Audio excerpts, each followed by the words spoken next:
Assalamu alaikum, I'm Aisha and you're watching Samaa News. Here are today's headlines.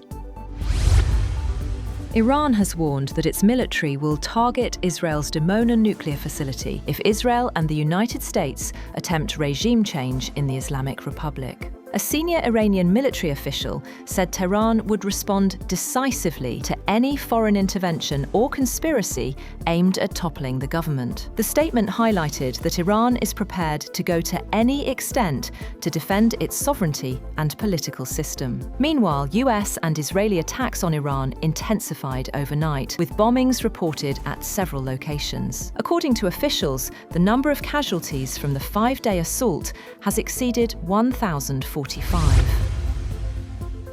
Moreover, an independent United Nations probe investigating rights violations in Iran condemned attacks by Israel and the United States on Iran, as well as Tehran's retaliatory strikes across the region, saying they violated the UN Charter. The UN Independent International Fact-Finding Mission on Iran said in a statement that the attacks, which were followed by Iran's retaliatory strikes across the region, run counter to the UN Charter. It also expressed deep shock over a strike that hit the Shajareh Tayyibair Girls' School in Minab in southern Iran on Saturday, the first day of the US and Israeli attacks.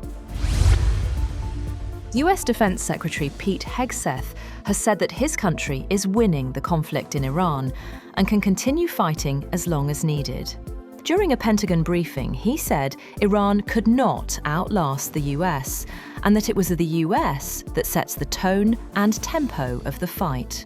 Hegseth also said that US forces had killed an Iranian official accused of heading a unit behind an alleged assassination plot against President Donald Trump, though he said the target was not the original focus of the war. Separately, Chairman of the Joint Chiefs Dan Kane said that Iran is firing fewer missiles as the war progresses, adding that US strikes will now expand further inland. At least 80 people were killed when an American submarine sunk an Iranian warship in international waters off southern Sri Lanka.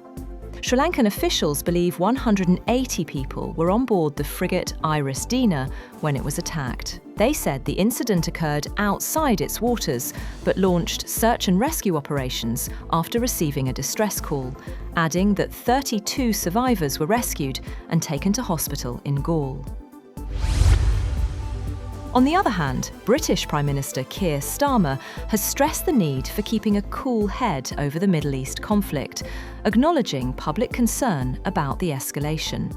Speaking in Parliament after fresh criticism from President Trump, Starmer said UK-US military coordination in the region reflected the special relationship in action. He said Britain had been liaising closely with Washington and had pre-deployed assets including air defence systems, counter-drone capabilities and F-35 fighter jets.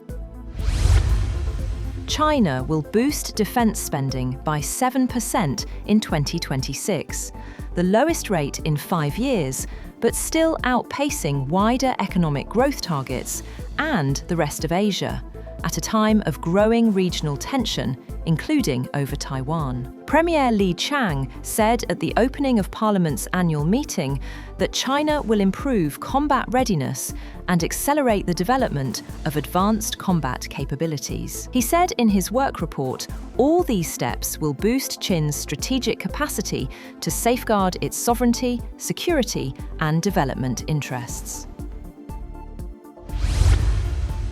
Chief of Defence Forces Field Marshal Asim Munir has said that peace between Pakistan and Afghanistan depends on the Afghan Taliban renouncing support for terrorism and militant groups. He made the remarks during a visit to Wana in South Waziristan, where he reviewed security along the western border and ongoing operations under Operation Ghazab Lil Haq. He said the use of Afghan soil by militants was unacceptable and that all necessary measures would be taken to neutralise cross-border threats. That's all for now. For more updates, visit www.samaa.tv. Thank you for watching Samaa News.